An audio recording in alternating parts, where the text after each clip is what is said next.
buenas tardes. Hoy jueves 26 de junio del año 2025 doy inicio a la charla 123 de radiografía del imperialismo británico.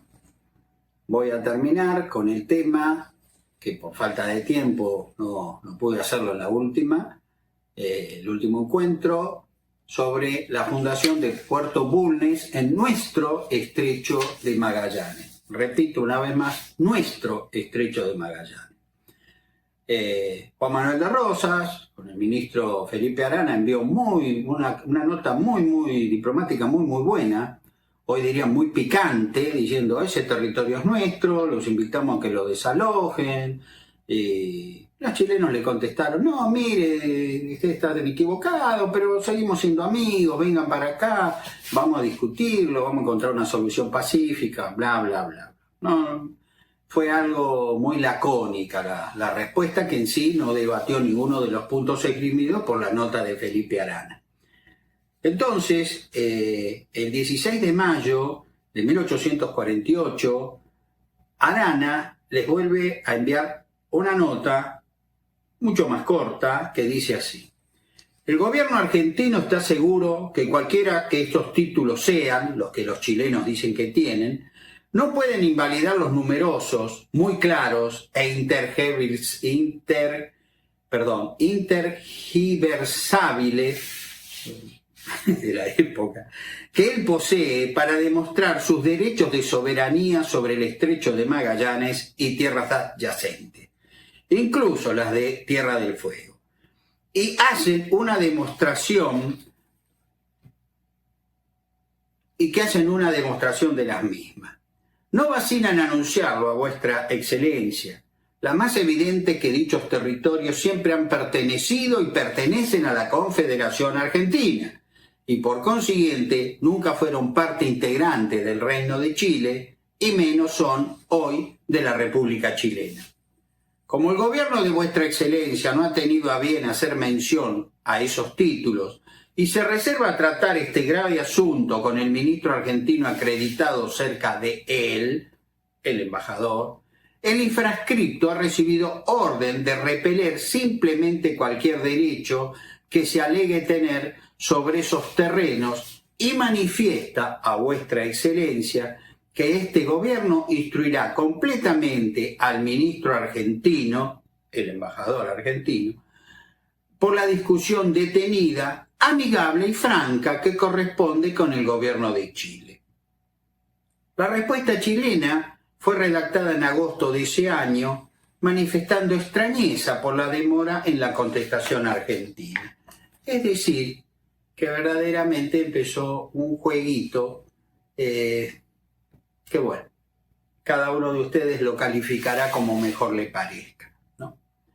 En la misma, los chilenos propusieron ventilar la cuestión de los potreros cordilleranos. Ya la cosa va avanzando para cualquier lado. Es decir, donde el ganado chileno pasaba la veranada por carecer de suficientes pasturas en su país. Y por medio de comisionados de ambas partes, que se estudiase la cuestión del estrecho de Magallanes, al igual que otros puntos menos espinosos. En estos potreros andinos yo tuve la oportunidad, luego de cruzar los Patos, el cruce de los Patos, el que hizo el Ejército Libertador, donde fue el general José de San Martín, en el año 2022, en febrero del 2022. Y en ese lugar, en ese valle que se llama Valle Hermoso, cuando uno desciende de la última parte, la antepenúltima parte de un cordón cordillerano, entra en un valle muy bonito, de ahí el título, Valle Hermoso, y había cientos de cabras que traían los puesteros chilenos a alimentarse. ¿Y por qué hacen la veranada? O sea, en el verano van ahí. Porque en Chile no hay pastos para darle de comer a ese ganado, el ganado caprino que ellos tienen. Entonces nosotros ahí, mientras llegábamos cansados, agotados, muy felices, muy contentos, porque nos faltaba poquito para llegar al límite, y bueno, pasaban nuestras mulas entre las cabras chilenas, que todos los años llegan a territorio argentino para poder comer, porque en Chile no hay pasto. Ya eso es algo que se viene usando desde hace decenas de años. Fíjense, ya en 1848 se habla de las veranadas. Pero Chile ya empieza a meter más cosas en la discusión, que era sobre la invasión que habían cometido al fundar Fuerte Bulnes en el Estrecho de Magallanes. Luego de, digamos, al oriente de la cordillera de los Andes, que ellos mismos, por varias constituciones y reglamentos, como leí el martes pasado, era su límite fronterizo con nuestro país. Yo pongo acá, como verá el amigo lector, la cuestión de la fundación de Fuerte Bulnes comenzó a enmarañarse con otras cuestiones menores, como estos de la veranada, que no tenían nada que hacer en esa respuesta.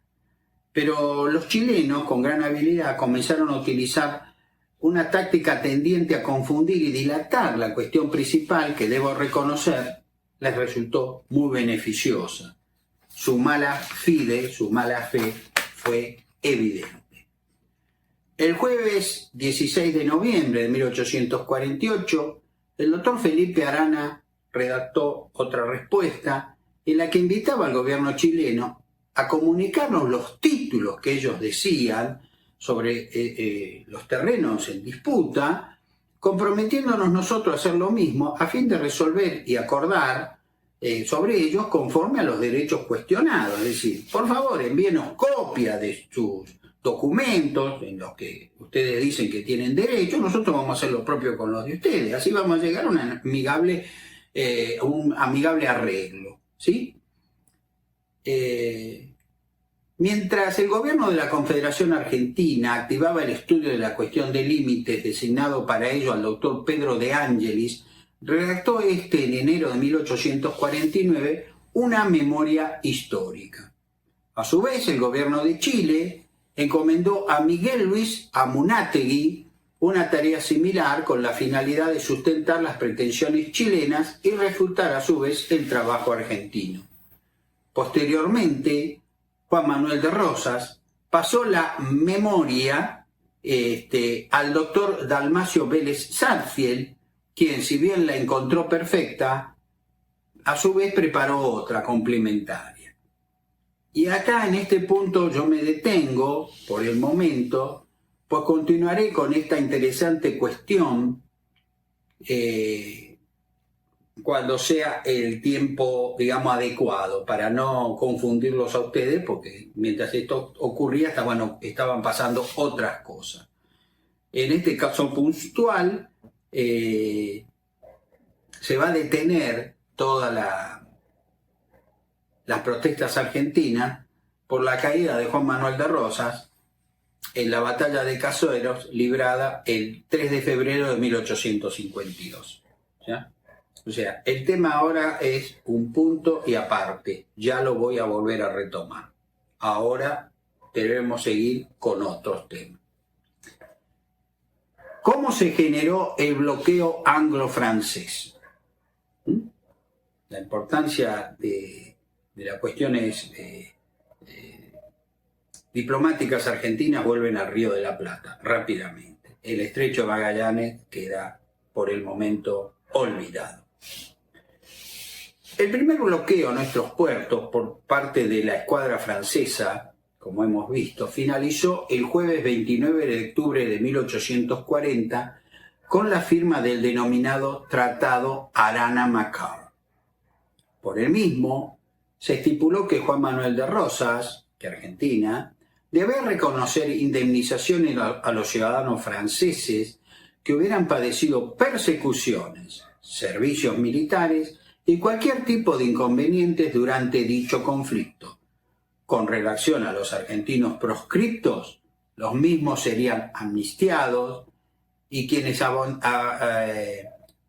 serían amnistiados quienes abandonasen su actitud hostil hacia el gobierno de Juan Manuel de Rosas. A cambio de esto, Francia se comprometió a levantar el bloqueo devolver los barcos capturados y la isla Martín García con todo el armamento capturado. Francia, presionada por Gran Bretaña por el daño que el bloqueo producía al comercio, firmó este tratado, que fue un claro triunfo de Juan Manuel de Rosas, quien se percató que un artículo referido a la República Oriental del Uruguay le permitía continuar la guerra contra el general Fructuoso Rivera, presidente uruguayo, y los unitarios que habitaban Montevideo, apoyando decididamente a su amigo el general Manuel Oribe.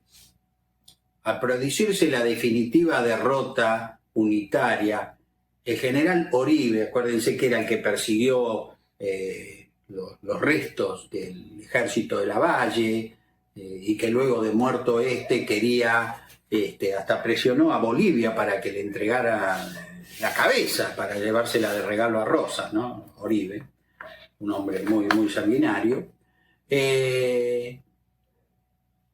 Oribe retorna a la banda oriental al mando de un poderoso ejército de más de 12.000 hombres, orientales y argentinos. La mayoría eran argentinos. Y el jueves 16 de febrero de 1849 tomó posesión del Cerro de Montevideo y dio inicio a un sitio de esa ciudad que va a continuar hasta octubre de 1851. O sea, fueron casi 9 años el sitio de Montevideo. Esto produjo un gran inconveniente al comercio anglo-francés y con el tiempo, aparte de las lógicas dificultades que él mismo trajo aparejada, él mismo pasó a ser conocido en Europa, la ciudad de Montevideo, como la Nueva Troya, porque era una ciudad cercada, como la mítica ciudad de Troya estuvo cercada durante 10 años por los griegos que querían entrar en ella para vengar la humillación de uno de sus reyes por el rapto de su esposa Helena de Troya. Cuando Juan Manuel de Rosas ordenó al almirante Guillermo Brown que hiciera lo propio sobre el río de la Plata, el bloqueo de la ciudad de Montevideo se hizo total, es decir, 12.000 hombres por tierra más la flota argentina por el río. O sea, la ciudad solo era abastecida por los barcos neutrales, franceses, británicos, pero era una ciudad cada vez más pobre, más famélica, si se me permite la expresión, porque no tenían nada para ofrecer. O sea, que el comercio ahí funcionaba si se podía usufructuar el ganado, los cueros, en fin, las carnes saladas de la campiña, de la campaña oriental, cercado como estaban por el gobierno, por el ejército del general Oribe. Verdaderamente Montevideo estaba librada a su suerte y cada vez la ayuda era menor. Por eso los sitiados decidieron actuar. El exiliado argentino Florencio Varela partió desde Montevideo, Europa, como enviado del gobierno oriental del presidente Fructuoso Rivera y de los unitarios argentinos para gestionar una intervención armada contra Manuel Oribe y Juan Manuel de Rosas. Su misión fue exitosa. Gran Bretaña designó ministro plenipotenciario a William Gore Houseley, en tanto Francia hizo lo mismo con el barón de Office para encontrar una solución al conflicto, es decir, para que se levantara el famoso sitio de Montevideo. Ambos viajaron a Buenos Aires para estrebitarse con Rosas y exigirle el retiro de las fuerzas argentinas, terrestres y navales, que colaboraban con Manuel Oribe en el sitio de Montevideo.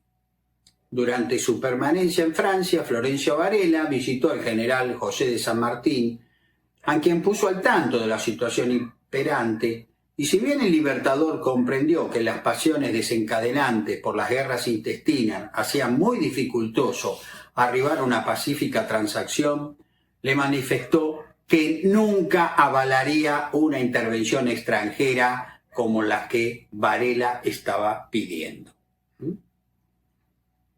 Dichos diplomáticos intentaron que Rosas levantara el bloqueo terrestre, el francés y el británico,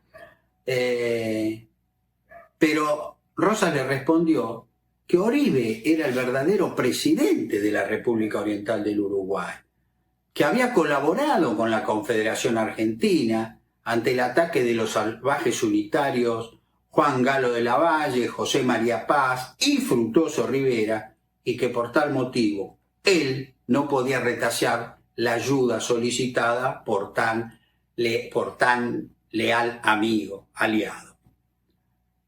Ante esa respuesta, en julio de 1845, Francia y Gran Bretaña declararon rotas las relaciones con la Confederación Argentina, ordenando una poderosa armada anglo-francesa conformada hasta por vapores acorazados de 1.200 toneladas de desplazamiento que bloquearan nuestros puertos, Buenos Aires y los puertos del Paraná y el río Uruguay.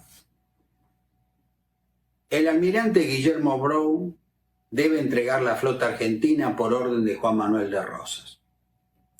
Lo primero que hizo esa fuerza naval fue dirigirse contra la flota que comandaba el almirante Guillermo Brown, que estaba integrada por la corbeta 25 de Mayo, los bergantines San Martín, Ichagüe y las goletas Maipú y 9 de julio.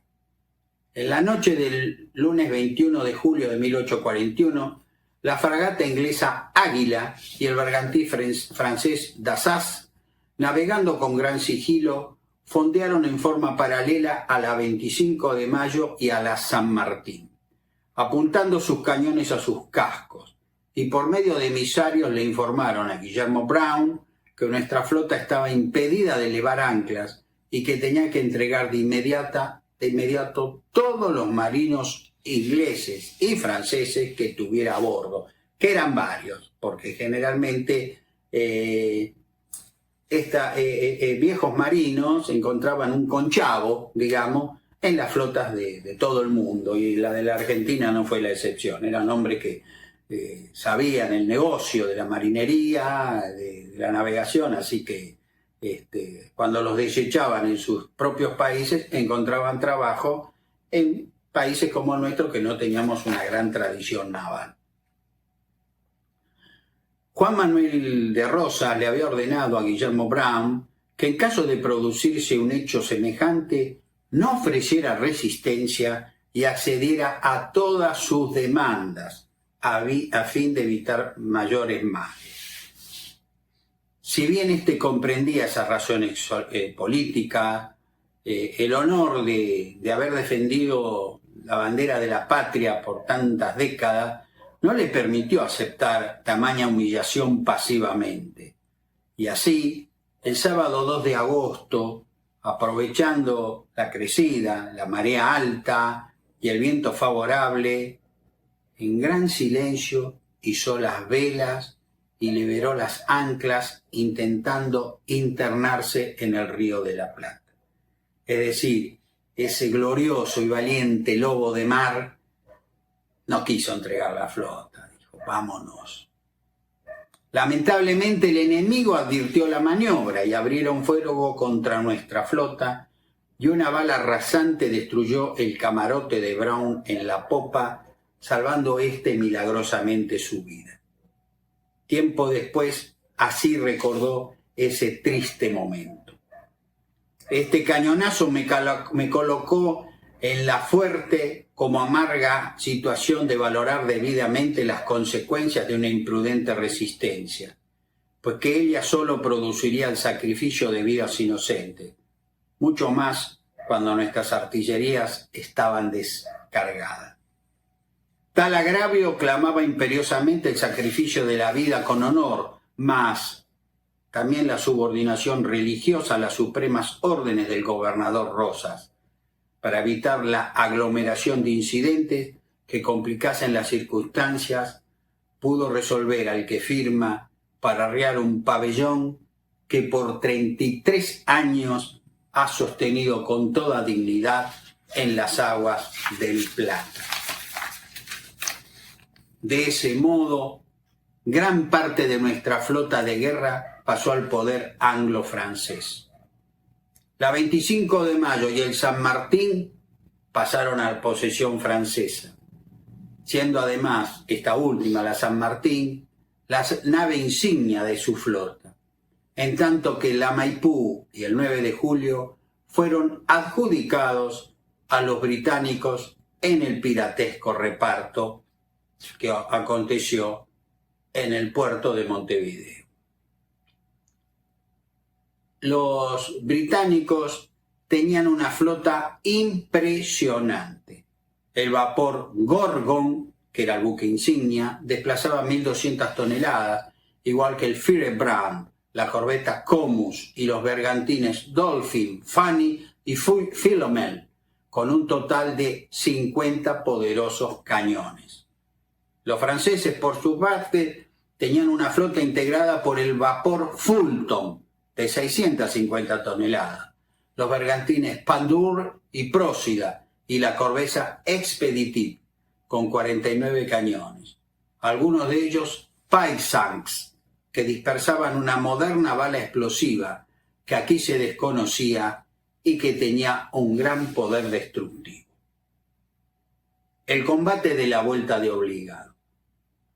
A fin de demostrar a Juan Manuel de Rosas que ellos estaban decididos a doblar la apuesta, al poco tiempo llegaron a Montevideo 92 barcos mercantes repletos de mercadería, pregonándose a los cuatro vientos que, escoltados por la flota anglo-francesa, remontarían el río Paraná por considerar que, según lo establecido por el Congreso de Viena de 1847, el mismo era un río internacional y, por tanto, podía ser navegado hasta el Paraguay y Corrientes, que en ese entonces luchaba la provincia de Corrientes contra Juan Manuel de Rosas bajo el mando de las tropas comandadas por el general José María Paz, sin que nadie pudiera impedirles esta navegación. La conquista de Martín García por el corsario italiano Giuseppe Garibaldi en septiembre de 1845 robusteció sus planes ofensivos. Rosas, que no había reconocido la independencia del Paraguay, dándole un tratamiento de provincia disidente, pensó que para él el tema era muy claro. El Paraná era un río interior y lo navegarían quienes los argentinos quisieran, aparte de nuestras naves, por supuesto. Por tal razón, si esa flota de guerra europea y los mercantes intentaban remontar su curso, nuestras tropas estaban en todo su derecho de atacarlos. Enterados de los preparativos anglo-franceses, Juan Manuel de Rosas confió a su cuñado, el general Lucio Mansilla, el planteamiento de las acciones bélicas destinados a impedir su navegación aguas al norte, y este, decidido a artillar con sus escasos medios, se decidió a artillar con poca fuerza un meandro del Paraná que se conoce como Vuelta de Obligado. En este punto yo recordé a un gran historiador argentino a quien tuve el gusto de conocer y le referí esto que él escribió sobre este combate, que se llama Drama, Pasión y Misterio de la Vuelta de Obligado. El historiador de referencia era el gran Armando Alonso Piñeiro, que dijo así: pocos encuentros armados de la historia argentina, como el combate de la Vuelta de Obligado, se encuentran tan revestidos de drama, pasión y misterio. El aspecto dramático y colorido lo está dado por la intervención de un héroe como el general Lucio Norberto Mansilla, y hasta de un ascendiente de cierto economista contemporáneo, esto lo escribió en 1978, claro, el teniente de marina Álvaro Alzogaray. La lucha tremenda a lo largo de casi 10 horas, el heroísmo desplegado en su curso y el famoso tendido de las cadenas de un lado a otro del río aportan una vasta cuota épica al cuadro conmovedor del combate. La pasión, ya se sabe, se ha prolongado con imaginación mediante las apelaciones al patriotismo que habría encarnado el restaurador Juan Manuel de Rosas, algo estrechamente vinculado con los rasgos de misterio que completan esta trilogía fascinante. Las pobres baterías de Mansilla debieron batirse contra las fuerzas de la escuadra más poderosa del mundo, y aunque el resultado era previsible, el León británico y la Furia Gala sintieron casi agotadas sus energías frente a la fría desesperación argentina. ¿Cómo pudo ocurrir el desastre de la vuelta de Obligado? ¿Cómo Mansilla y sus hombres fueron abandonados a su propia suerte por el siempre cuidadoso Juan Manuel de Rosas? Una vez más, habrá que recurrir a los papeles, a los viejos documentos de archivo, para poner a un lado las pasiones desenfrenadas y hacer oídos sordos a los dictados antirrosistas y los sospechosamente altisonantes gritos de inflamado ardor patriótico de los rosistas. Simultáneamente con aquella orden inexplicable al almirante Brown, entregar la flota a los enemigos, quien con amargura la habría aceptado por tratarse de órdenes superiores, Rosas eximía de tributos a los comerciantes ingleses residentes en Buenos Aires. Recordemos su anglofilia, ¿no? El órgano oficial del rosismo, la Gaceta Mercantil, comentó por su parte el combate de la vuelta de Obligado, elogiando, entre comillas, el valor e intrepidez de los invasores, los valientes jefes, oficiales y marinos ingleses y franceses. Esto se escribió en la Gaceta Mercantil. Los sostenedores de la causa rosista afirmarán seguramente que todo eso era un astuto plan político del restaurador para inclinar la suerte final del conflicto en nuestro favor. Quien esto escribe, recuerdo, el gran historiador Armando Alonso Piñeiro, finalizó su artículo diciendo: quien esto escribe, que no sostiene la causa antirrosista, opta por la duda. Porque verdaderamente lo ocurrido en la vuelta Obligado, analizado fríamente, es bastante inexplicable. La vuelta de Obligado, mis queridos amigos, es un accidente geográfico, un meandro que hace el río Paraná entre San Pedro y Ramallo. Es una angostura del río que allí no llega a superar el centenar de metros. La flota invasora anglo-francesa no podía navegar en conjunto y desde las altas barrancas de más de 20 metros podían ser atacados con bastante precisión con la artillería argentina. En total, se desplazaron unos 2.000 hombres entre soldados regulares y paisanos del lugar, además de unos 220 artilleros que, disimulando la increíble falta de elementos, ubicaron sus escasas piezas entre la vegetación allí existente, compuesta por algarrobos, chañares, sauces y talas, construyendo parapetos más o menos respetables para protegerse del fuego enemigo. Se cruzaron gruesas cadenas sobre 24 barcazas para impedir el avance de las naves enemigas, Paraná al norte. Se emplazaron las siguientes baterías. La número 1, la Manuelita, en honor a Manuelita Rosa. Tenía 7 cañones de calibre pequeño. Fue comandada por el coronel estadounidense Juan B. Torme, un héroe del combate de Carmen de Patagones. Quiero recordar esto. Y también del combate de la isla Martín García. La número 2, la batería número 2, se llamó General Mansilla.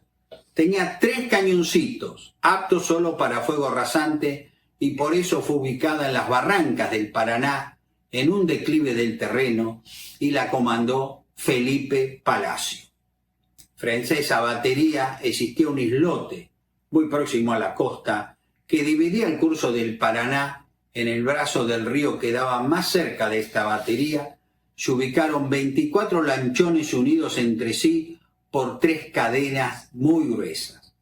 El otro brazo del río, sobre la costa entrerriana, estaba defendido por el bergantín Republicano y los lanchones Lagos, Místico y Restaurador.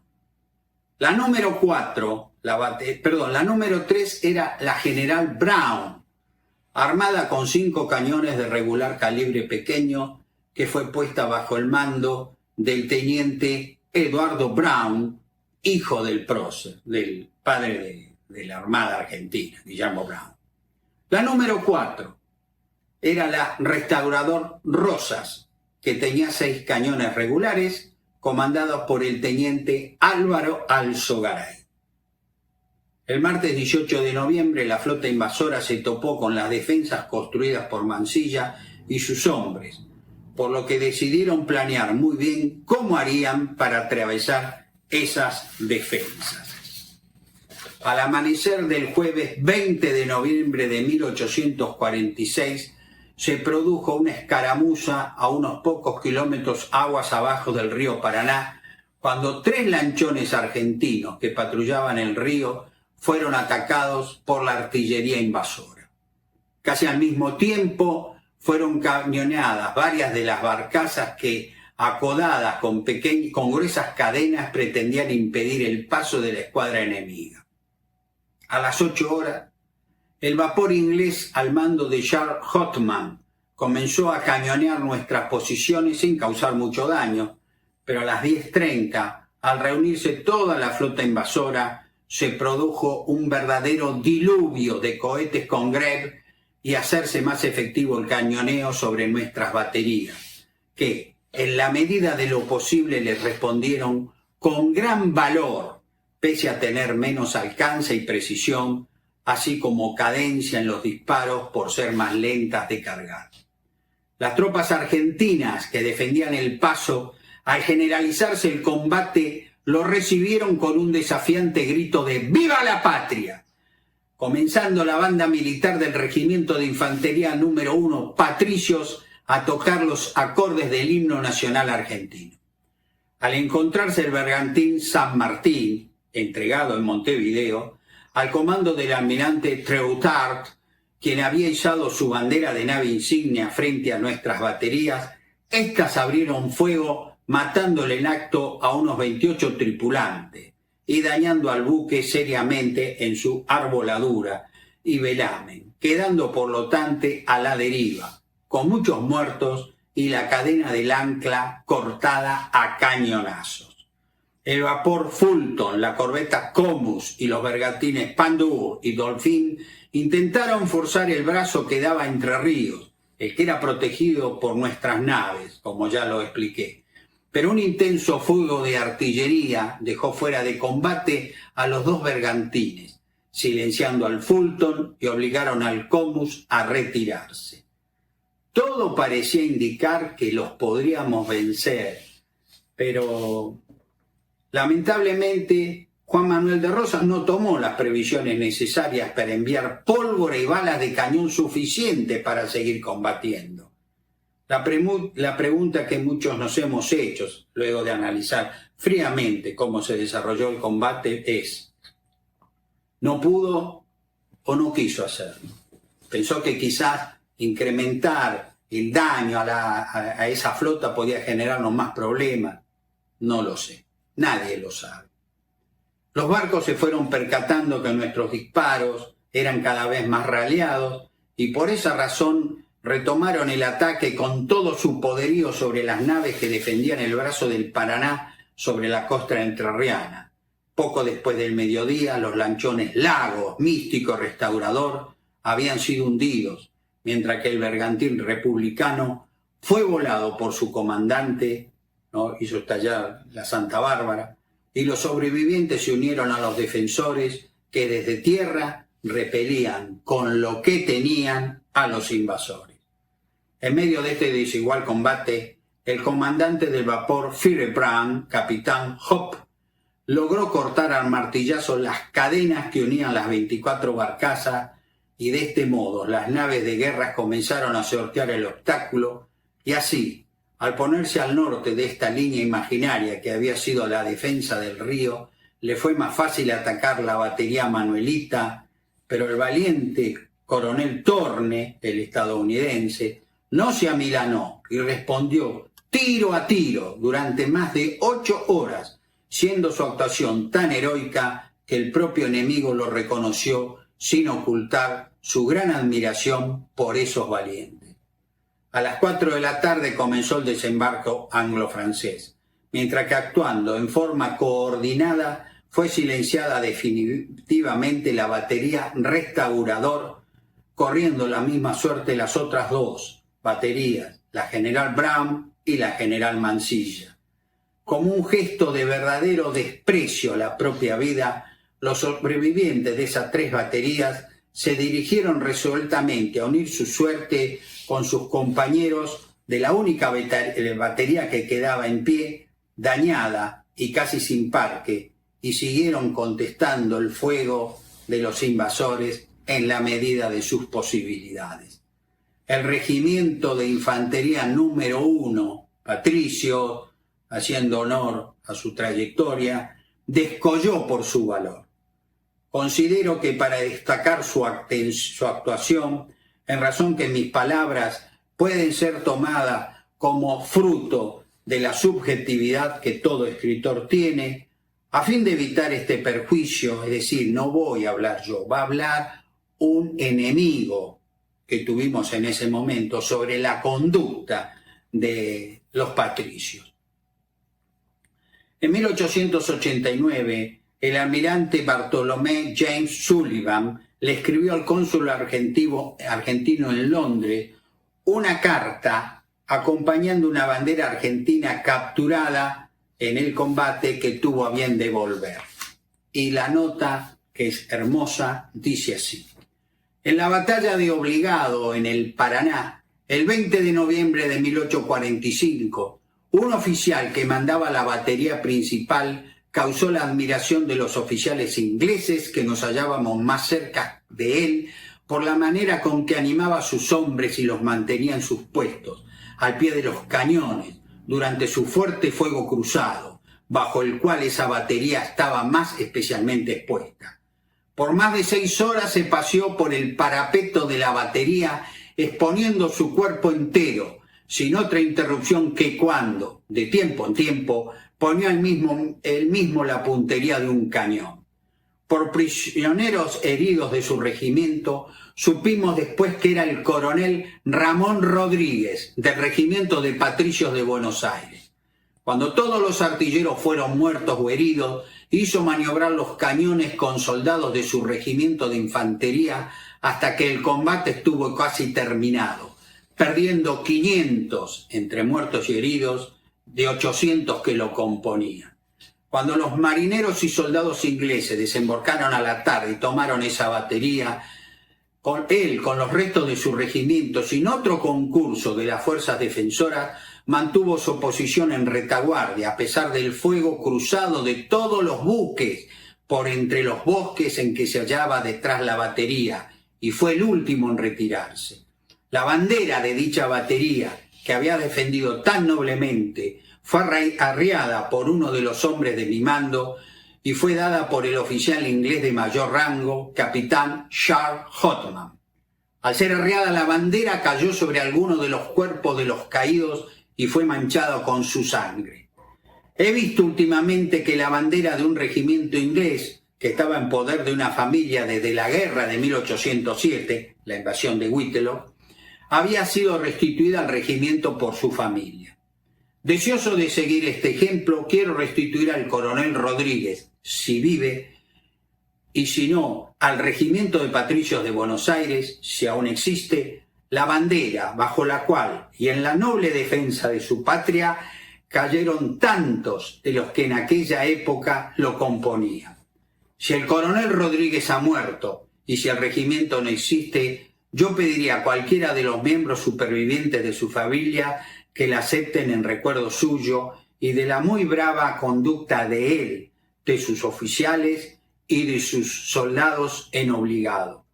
Los que nos habíamos batido contra él y habíamos presenciado su abnegación y bravura, tuvimos grande y sincero placer al saber después que había salido ileso al fin de la acción.